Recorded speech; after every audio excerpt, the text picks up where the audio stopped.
begin. Good day, everyone, and welcome to this UFC's conference call. Today's call is being recorded. At this time, for opening remarks and introductions, I would like to turn the call over to Mr. Dave Lockett. Please go ahead, sir. Yes, thank you, and welcome everyone to today's UFC 217 conference call.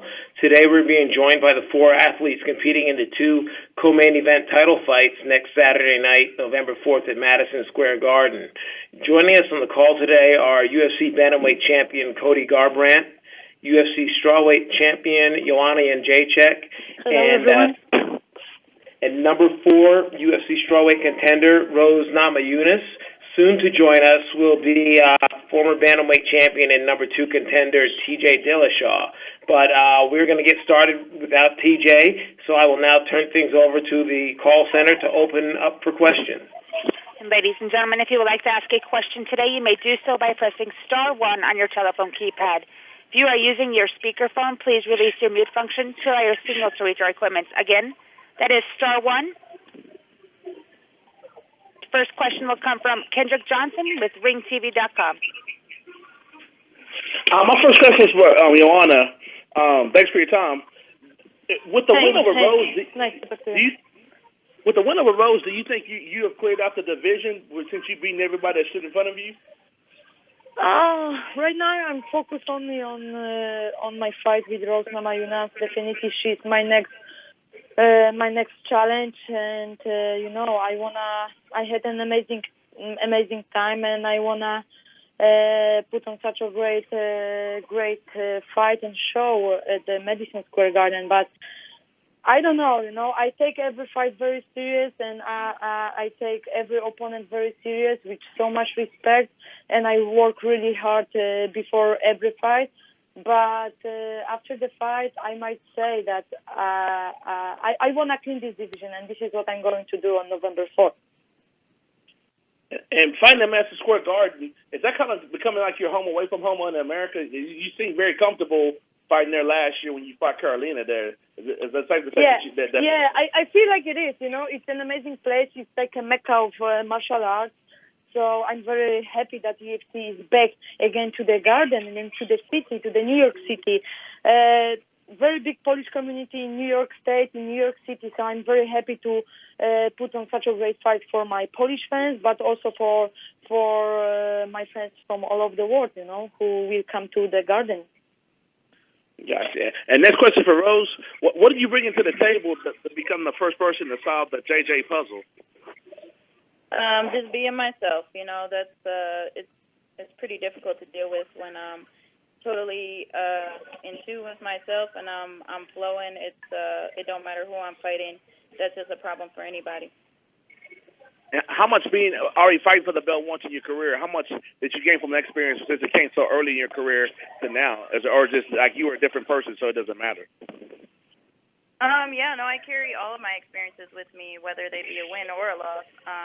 But yeah, losing the first title fight definitely has brought my team together closer than ever, and has made everybody kind of just build me up from the ground up. I was definitely riding on a lot of talent and a lot of just improvisational skills. But since then, we've built a good base of boxing, movement, and then added in my kicks there. My jiu-jitsu has totally changed from being a bottom fighter to a top fighter. But now I'm totally complete everywhere, so I'm the total package. I'm very happy. This is what I'm expecting, Rose. I'm expecting really good fight and real war, but I want to just tell you that you never faced someone like me. And I'm the champion for a reason, and I will prove that on November 4th, baby. I'm making history one more time at the Garden. And my final question is for Cody. Cody, will you have to fight different coming off of such a major back surgery earlier this year, or we'll see the same aggressive sprawling brawl style that you brought to the ring, and except you got that belt around your waist? My style is never going to change. No matter how many injuries I go through or sustain throughout my career. I really feel like this downtime that I've had to, rebuild my body. I just wasn't I'm not just coming off the couch. Literally, I've been training my ass off ever since I've done multiple procedures all over the world. You know, they sent UFC sends me here and there, and this magical special shot. You know, and doing all this rehab, I finally allowed my body to heal. I addressed some issues that, you know, have been correct for the past, you know, couple years. I feel like I'm firing all cylinders. I'm healthy. I had no hiccups this camp. I'm faster. I'm stronger. My cardio's off the charts. So it's going to be the same me going in there against TJ on November 4th. And final question for me: Will a victor of TJ kind of officially stamp the beginning of the Garbrandt era in this division, as you basically would have been and taken out the two most dominant champions of the division up until this point? With a knockout over TJ, you know, I wiped out the division. You know, there's a big gap between myself, and then it goes Dominic, and then TJ, and then it falls off from there. So, like I said, TJ is my next adversary, my next challenge. You know, I know what he brings to the table. You know, I'm focused and prepared on that to wipe him out and then go on from there. I always like to have a fight ahead of myself, you know, plan ahead. And, you know, obviously focusing on TJ, but Mighty Mouse is next at 125 pounds. Oh, so you plan on being a two-division champion, and can you make 125? I can make 125 on November 4th if I wanted to. And TJ Dillashaw has joined the call. Oh, TJ, question for you. What are you going to bring to the table to deter Cody, who's been on the ramp and knocking everybody out? What do you have to do differently that Dom didn't do? And for the historical significance, do you think this is to see who's the official man at 135? Absolutely, man. He did a great job. He fought Dom very smart. I'm just going to go out there and do what I do. You know, you're going to have to wait and see the game plan. You know, I'm not going to get out here and spill it all out now. But, yeah, man, it's going to be a great night, and I can't wait to get it done. And he said that if he's victorious of you, he wants to fight Mighty Mouse. Do you want to still fight Mighty Mouse and be a two-division champ if you were be victorious on them for it? You know, it's one step at a time. I'm fighting Cody Garbrandt right now. That's always an option. That's always something. You know, Mighty Mouse is the pound king right now, so that's who everyone's gonna want to shoot for. You know, he's the one with the target on his back, and yeah, man, I'm trying to be the best in the world, so that's always an option. Good luck to all y'all. See y'all in NYC next week. Alrighty. And next question comes from Damon Martin with MMAweekly.com. Hey, guys, first question for Cody. You know, Cody, when you and TJ were going to fight back in July, you know, this was going to be the headline fight. I know they tried to put it together for October as a headline fight. Do you mind being co-main event to Bisping GSP? Because it kind of feels like you guys had that main event feel to this fight. Yeah, this isn't a gimme fight. You know, the GSP Bisping fight's a gimme fight. They're just trying to sell tickets. Our fight sells on all avenues, all angles, everywhere. Everyone sees this fight. It's a grudge match. It's two fighters going to go out there. It's a former interim champion fighting a former champion. So that in itself is the main event. No disrespect to Rose and Joanna. I think they're great fighters, but we're the real main event on November 4th. Do you feel like this fight has gotten the attention it deserves, Cody? Because there was so much build-up with The Ultimate Fighter. We know the history between you and TJ. I mean, do you feel like you guys are getting the attention you deserve going into the event? You know what? It's good. You know, Bisping and GSP they can travel around the camp and do all the press and media. You know, I can sit back and just train and focus on TJ November 4th. Like I said, I don't think it needs to be any overhyped than it's going to be. You know, it's a fight that doesn't need hype, doesn't need media press behind it or any of that. I think the fight sells itself. When you were going into the fight with Dominic, you know, he was talking a lot of trash, trying to get in your head, and he kept saying that you were over emotional and you were getting too wound up leading into the fight. And then obviously we saw what happened at UFC 207 is a much different performance. Do you think that fight kind of proved that even if you do have an emotional attachment to a fight, you can still go in there and fight your fight? Because I mean, everyone knows the bad blood between you and TJ. Mm-hmm.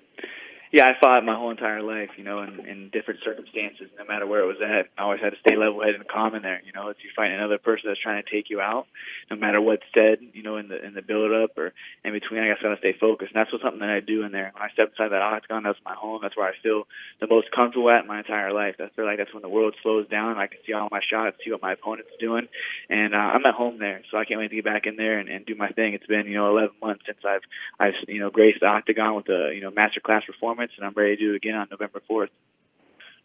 when the fight with Dominic was over, you were very classy. Obviously you paid respect to him, and you even said right away you'd give him an immediate rematch.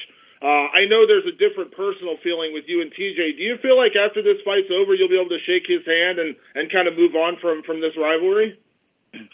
Of course, I respect any of my adversaries after the battle. You know what I mean? Before, lead up, whatever. We can hate each other, dislike each other. You can call names, whatever. Do whatever it is. You know what I mean? But if you go on there and I'll show respect to you in there, and I'll respect you after the fight. I think that I grew in the fight with Dominic, and I'll grow in the fight with TJ. Whatever TJ is willing to bring to the table, I'm willing to go over and set it above, and I'll show my respect after the fight. And for TJ, so much was made when you left Team Alpha Male about you're moving to Colorado to work with Dwayne and work with Muscle Farm. But I know in the lead up to this fight, you've kind of relocated to Southern California. You're working with a new team there. I mean, how did that come about, and what happened with the Colorado situation that you ended up leaving there? Muscle Farm decided to move their facility from Colorado to Burbank, which kind of disbanded the team a little bit. And so I have decided to create my own thing. Something to create and call your own, as well as, Dwayne's been traveling. I'm actually taking him to the airport right now, traveling out to Southern California. So it's been the same work and adding to it, creating our own family, creating our own team, Yeah. Has there been, considering the rivalry that grew out of that situation, and obviously as you lead into this title fight, I mean, do you have any regrets about any of the things that kind of played out the way they did, or do you feel like, it all kind of led you to this point? It all led up to this big fight. Like Cody said, me and him are the real main event of this card. 7% of the fans want to see our fight more than any other ones on this card. So it all led up to this for a reason. It's building our names. It's building what's going on. It's definitely not how I foreseen it going down, but it all worked out for the reason that it did, and it's going to make the most of it. You kind of answered, but I'll let me answer that for you, Damon. Sorry to overtalk you, Damon. Let me answer that for you. Yes, he regrets it every day of his life, but his ego won't let him admit that. Let's be honest, DJ. I disagree. Okay. And TJ, last question. You kind of mentioned it already, and Cody mentioned it. Maybe one thing you guys will agree on is you feel like this is the real main event. I know it's no disrespect to Bisping and GSP, but do you kind of agree that this is the fight that everyone's really going to be watching on November 4th? Absolutely. Awesome. Thanks, guys. All right. Thank you, Damon. And as a reminder, everyone, that is *1 to ask a question. From MMAindia.com, we'll go to Akhilesh Janavarapu. Hey guys, good afternoon. Firstly, Cody, we know the history between TJ and Team Alpha Male. Now, how much of an input did Uriah Faber have during your training camp while preparing for Dillashaw? Could you say that again, please? Sure. We know the history between TJ and Team Alpha Male. How much of an input did Uriah Faber have during your training camp while preparing for Dillashaw? Input? All my teammates, they built TJ up to where he's at, and they know TJ like the back of his hand. They got me ready for Dominic Cruz. They went countless hours, 27 rounds, with Dominic Cruz, and they built up so they knew him. So they taught TJ everything, and I had Justin Buckles, in the camp this whole camp the last year, preparing for TJ, getting ready for this guy.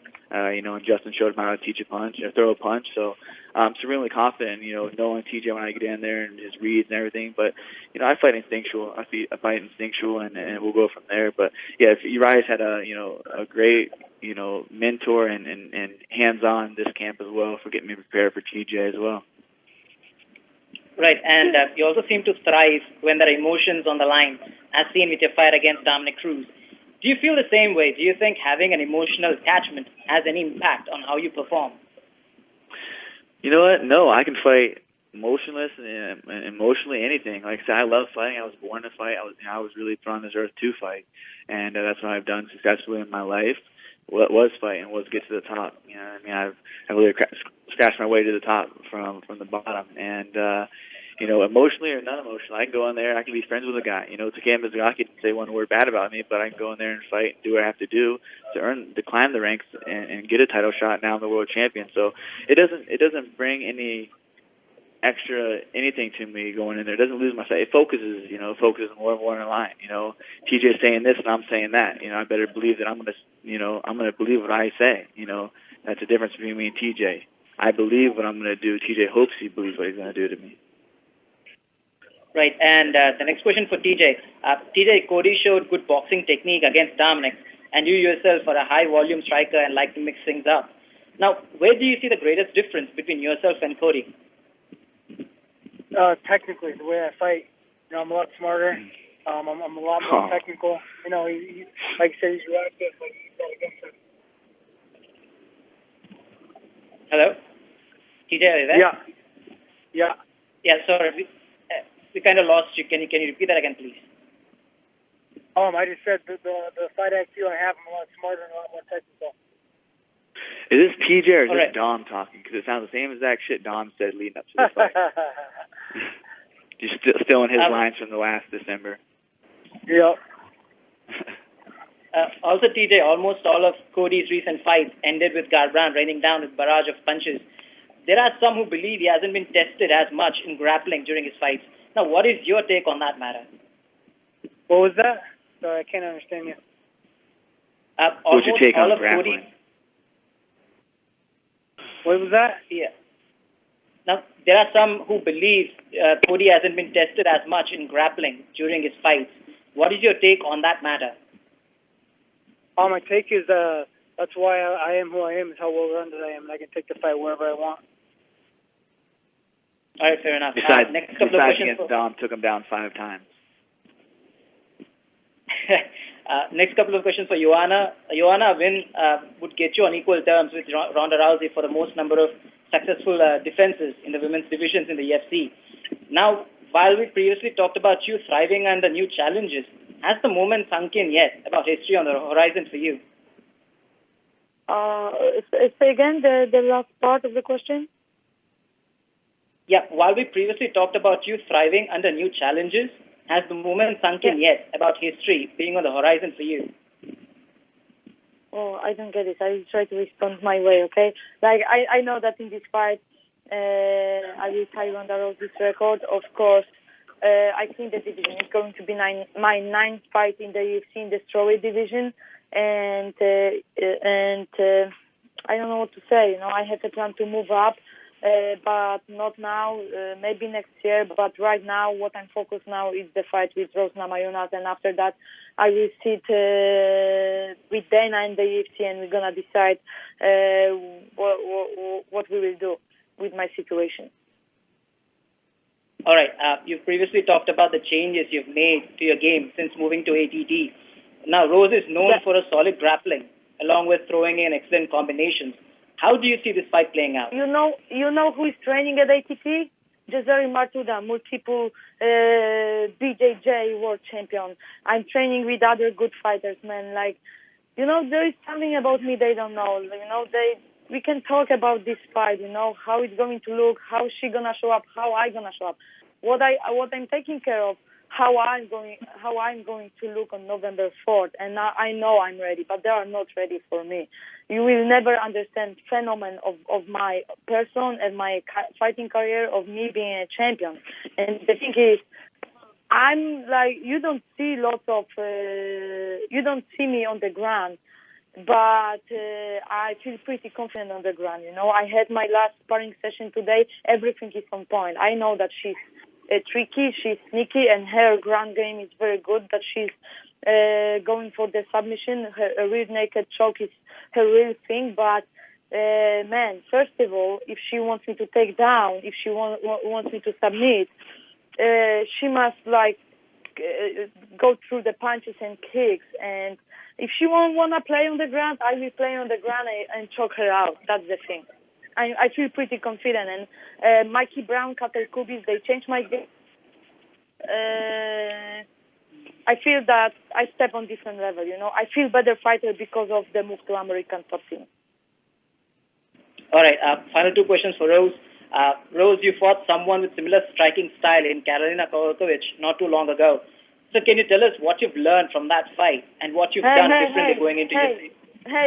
Change your question a little bit, because never say that Karolina Kowalkiewicz has like similar style to mine. She got beat up for 5 rounds. She has like 10 seconds in 4th round of shining, and she didn't do any shit about. So please don't compare me to some other fighters, okay? Thank you so much. All right, sorry about that. So Rose, can you tell us what you've learned from that fight and what you've done differently going into UFC 217? Yeah, I've just gotten better overall as a person, as a fighter. It's every fighter is different. Every fight is different. Every training camp. I've trained my entire life for this moment. So, and at the end of the day, it's just a moment in my life. So, really what I've learned from that fight is I've just gotten better mentally. Like, I've overcome some demons in my past, and I'm just, every day I wake up, I'm a fucking champion. So, that's just my mindset all the time. So, and that's something that I think, this fight could be a great PSA announcement for, mental health awareness. I think that I'm a champion for that, and just overcoming a lot of demons in my past, and I'm so much stronger from it, and I'm going to continue to be stronger. Hey, listen to your friends. You didn't want to do media. You didn't want to do extra media. How you want to be a champion and deal with all of the things? You know what? You are not stronger mentally. You are mentally unstable, and you are broken already, and I will break you in the fight. I think there's a lot of mental instability in this whole country, and I think that's a great reason to fight and a great reason. This country is an amazing. This country has been amazing to me. I think you have some personal problems, and I will show you what's your problem. Okay, you're never gonna be a champion.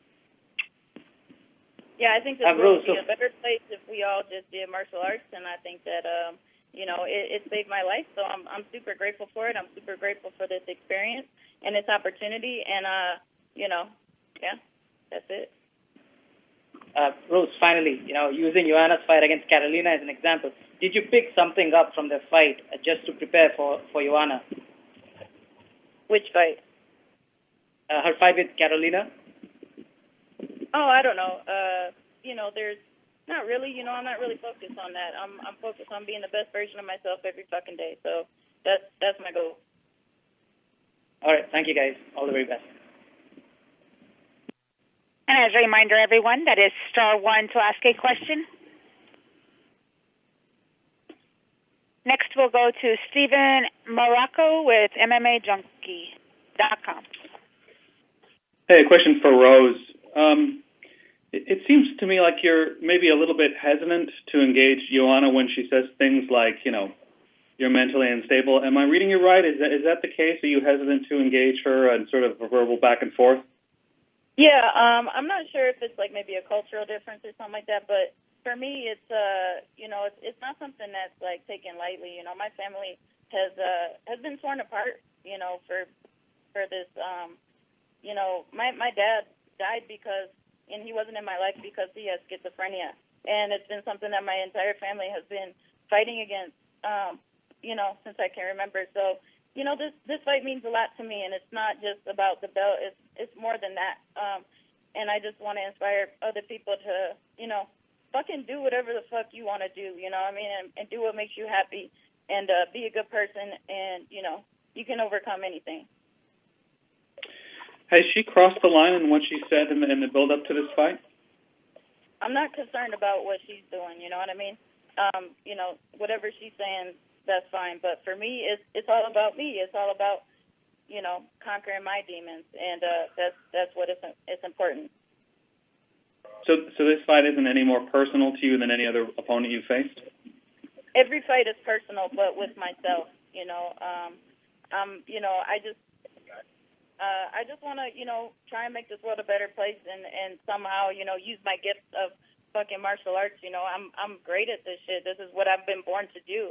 I might be crazy, but I'm dangerous too. So I don't know. Gotcha. Thank you. Next question for Cody.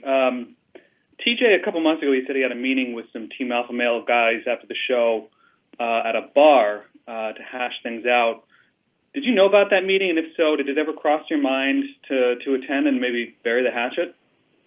Talking about when Dana took him out to the strip club and he was crying to Danny Castillo and Justin Buckles? Yeah. I don't care what TJ has to say or what they dish out. I know what it was. My boys told me what it was. They're here in my corner, not in theirs. And you guys, MMA junkies, are just shit starters anyway, so I don't even want to talk to you guys. So I'm going to dismiss your question.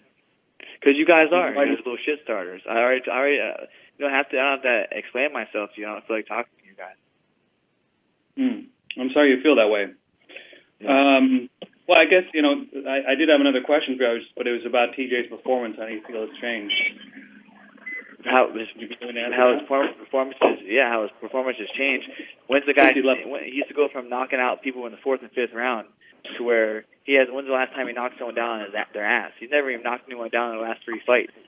You know what I mean? So what does that tell you? That's how his performance has changed. Mm-hmm. And do you expect to meet the winner of Rivera and Cruz next? Do you think that's your next fight? I gave Dominic a rematch. TJ should be thanking Dominic Cruz right now for letting him take the fight. Give him the fight. I whooped Dominic's ass so bad that he didn't want a rematch. He wanted me and TJ to go in there and do it. Dominic's at the tail end of his career. I could care less what Dominic does in the Rivera fight. Either of those guys are money fights for me. Anyway, so I said, first and foremost, focus on TJ. This is a gimme fight, too. This is a fight for me that I'm going to end this dude and go on. I can pick my fights from after that. I'm going to go down and fight Mighty Mouse at 125, and that's just business. I like the guy a lot, but that's just a business move for me. Do you feel that's more of a money fight than perhaps if Cruz wins and he's in line for a title shot? Anybody that I fight, I'm the money. I'm the draw. If anybody at the lighter weight division, 25, 35, I'm the draw against anybody. Whoever my next adversary is after TJ, I'm the draw. So they're going to tune in and watch me fight whoever I fight. Gotcha. Thank you. Yeah. And next we'll hear from Brandon Kaplan with MMA Records. Hey everyone, how you guys doing? My first question is for Joanna Champion. Joanna, a few weeks ago we had some of the best fights in the 115 and 125-pound division between Andrade and Gadelia, 2 girls you've beaten before. But I wanted to know what did you say about the fight? What did you say about the fight? It was an incredible fight. Incredible? I didn't watch this fight, so what the question is?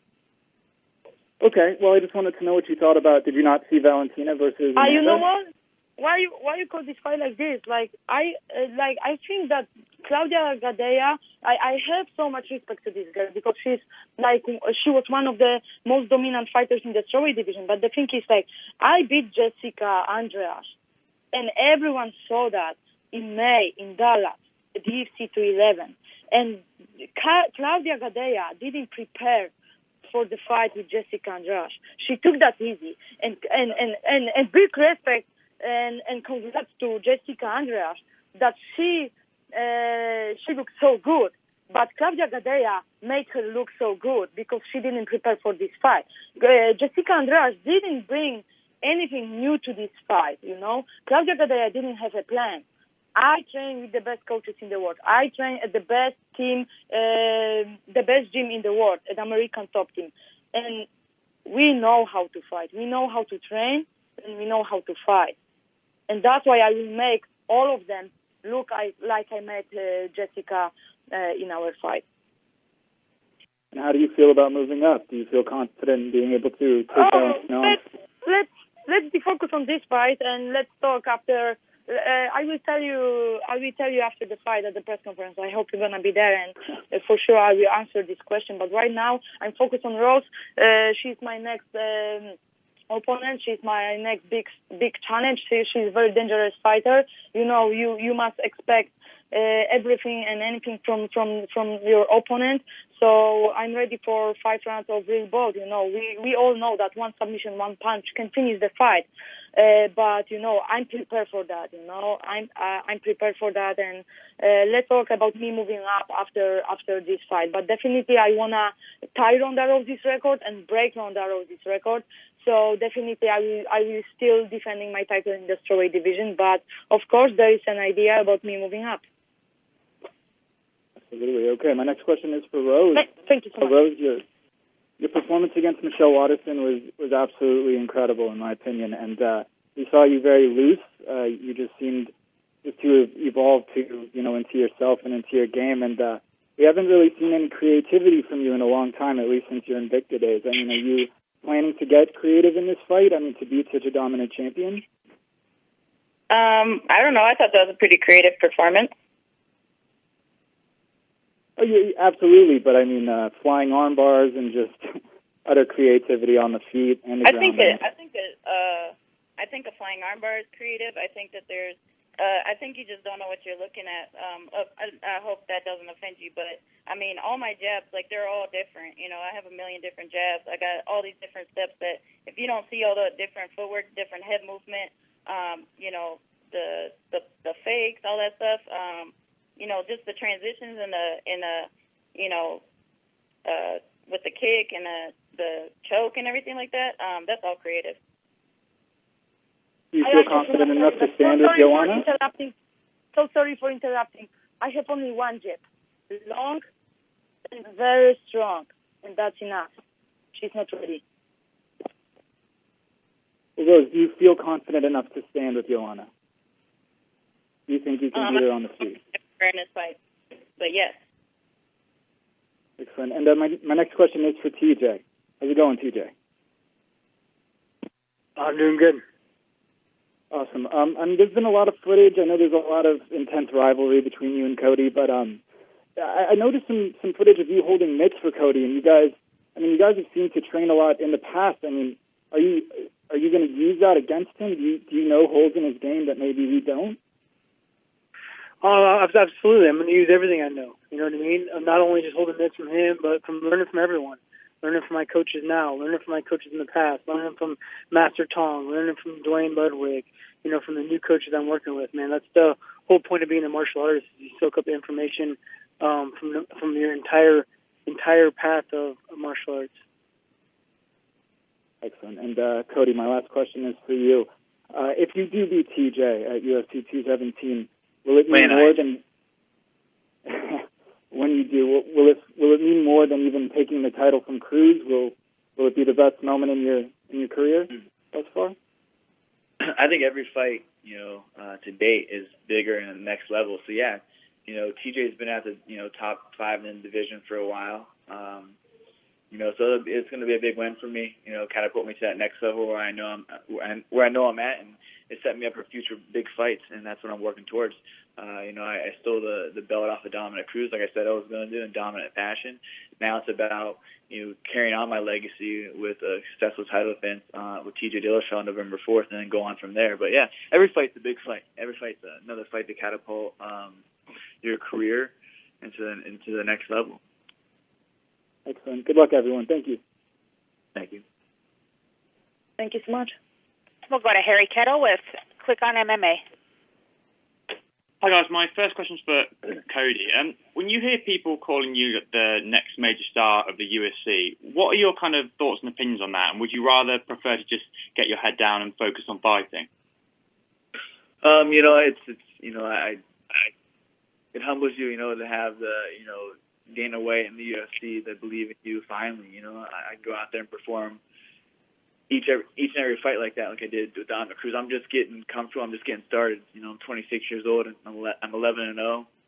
I finally had a team of coaches last year: Yannick Steele, Chris Holsworth, Justin Buckles, and also the help of my uncle Robert coming in. And we really strategized and formulated a style that fits me best, and then I just pick up on, and we keep elevating and evolving from there. So, I truly believe that I am going to be the next superstar, but that doesn't put extra hype or pressure on me to fulfill those shoes. I just go out there and perform, and I have fun fighting. Every time I step in, the octagon, it's another opportunity that I've been blessed with to go and to catapult my career and to live my dreams and set up my family. Now I have a son on the way, and this is for me to set up my family, so I don't have to worry about anything down the road. I can just fight and like Muhammad Ali, don't quit now, suffer now, and live the rest of your life as a champion. And that's what I plan on doing. It's a good mentality. And once the dust has settled after Madison Square Garden, can you, in the future, see yourself fighting TJ again, given the state of the bantamweight division, or do you think this rivalry is going to be one and done? I honestly feel like TJ is always going to use this hashtag chasing gold, a road back to gold. That's something that he's going to be using the rest of his career. So we'll see. If he's a competitor. I feel like he won't give up until he tries to again get the gold, but he's going to keep hashtagging road to gold his whole entire career as long as I'm in the same division as him. And my last question is for TJ. TJ, you've been a part of this bantamweight division for a long time now. Would you say this is the strongest it's been, or what are your opinions on the division as a whole compared to some of the other strong divisions in the company?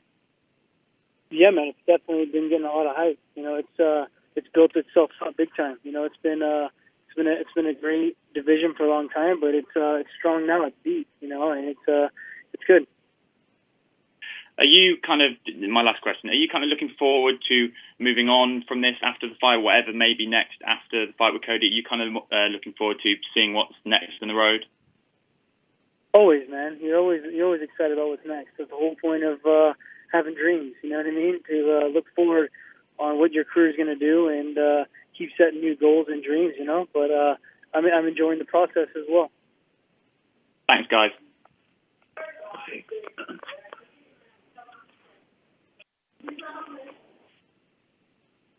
And at this time, I would like to turn the conference back over to Dave Lockett for any additional concluding remarks. Yes, thank everyone for joining today's call. Just a reminder that the UFC will hold a conference call tomorrow, Thursday, October 26th at 2 p.m. Pacific Time with UFC 217 main event fighters, middleweight champion Michael Bisping and George St. Pierre. They will compete for the UFC middleweight title. We hope you guys can all join us on that call tomorrow. And again, thanks everyone for participating today, and have a good day. And that does conclude today's presentation. We do thank everyone for your participation, and you may now disconnect.